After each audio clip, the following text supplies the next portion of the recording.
Hey everyone, and welcome to the channel. My name is Ash and I'm here with a quick sort of preview review for Classic Racers Elite on PlayStation. Now, this is getting released in June 2023, towards the end of June. It's published by Funbox Media Limited, and they were kind enough to send us a copy in advance so we could have a play with this and do this video, so big thank you to them for that. Now, this isn't your standard racing game, this is a hill climb racing game, and if you don't know what hill climbing is, I'll quickly fill you in on it. You basically start at the bottom of the hill, you got your car, you speed up to the top of the hill, going around like maybe obstacles or up and down the track to get to the end to post the best time possible. And that's hill climbing. It's very simple, you're not racing anyone else out on track or anything like that. It's all about pure speed to get there as quick as possible. Now, I used to watch hill climbing as a kid. We have a place about half an hour away from where I live, which does really good sort of like hill climbing sessions. So I'm always interested in trying different types of racing games, and being a person who like enjoyed hill climbing as a kid, I was looking forward to this game. Now, I'll talk about the good points first, and then I'll talk about the points that I've got issues with.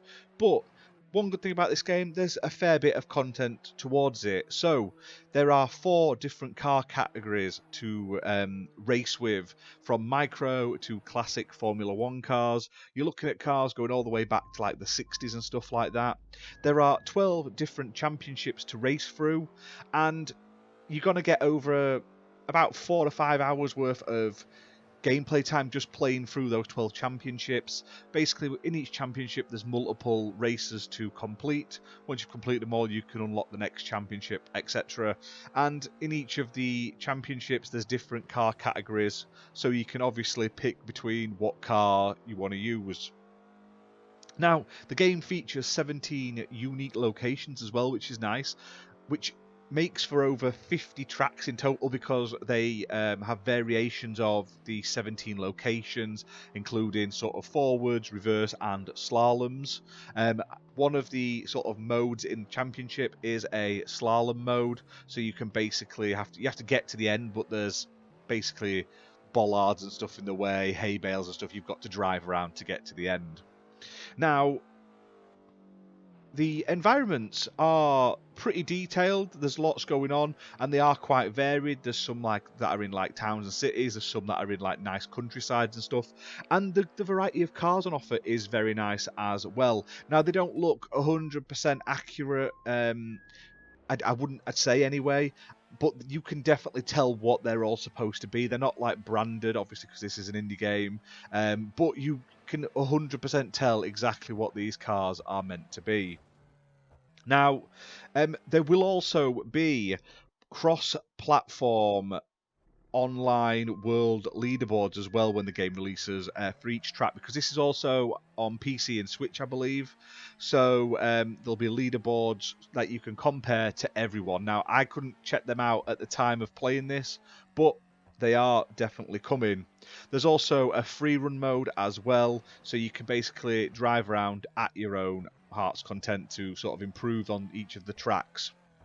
Now, the cars all look great, like I've said. You've got the flames coming out the back of them and stuff like that, and they all sort of squeal around the track, which is cool.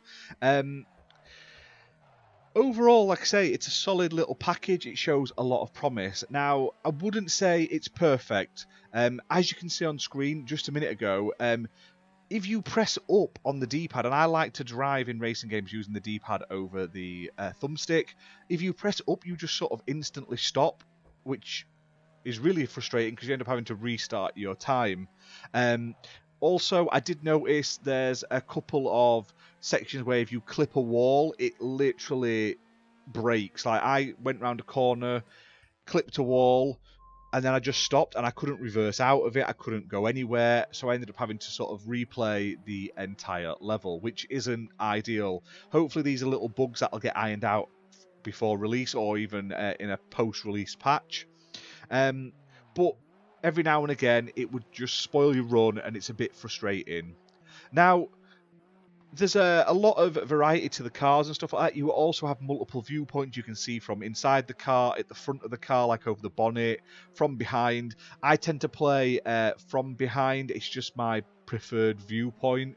But the interiors of the car did look nice for a small indie game. I can't complain.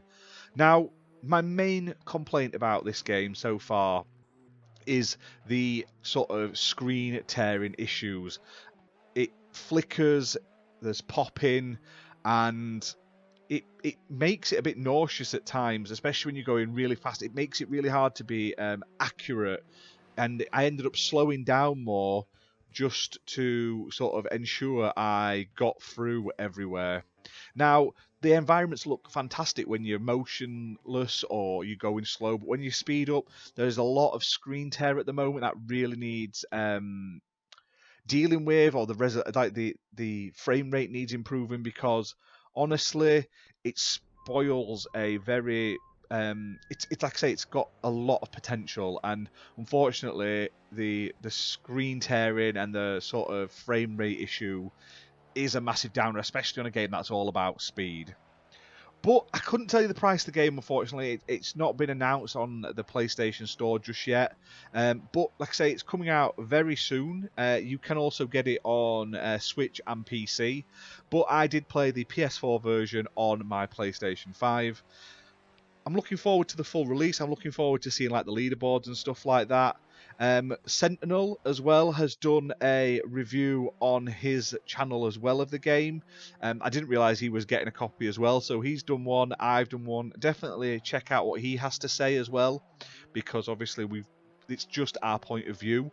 But it's a good game. It shows a lot of promise, and like I said, there's a lot of replayability, going back trying to replay levels you may have failed or you want to get a better time on. You've got the free run mode and stuff, and then when the leaderboard's alive, it gives you a reason to beat your friends or beat other people and go to the top. It's just let down at the moment by a few niggling technical issues, which hopefully, if the dev sees this, they can look at and polish going forward. But other than that, guys, hit that like button, hit subscribe, leave a comment down below if you're going to get this game at release or what you think of it. And are there any other sort of driving games similar to this, like hill climbing style games, you think we should have a look at? Leave a comment and I will have a look for you. But other than that, thanks for watching, and we'll see you soon for more content. Bye for now.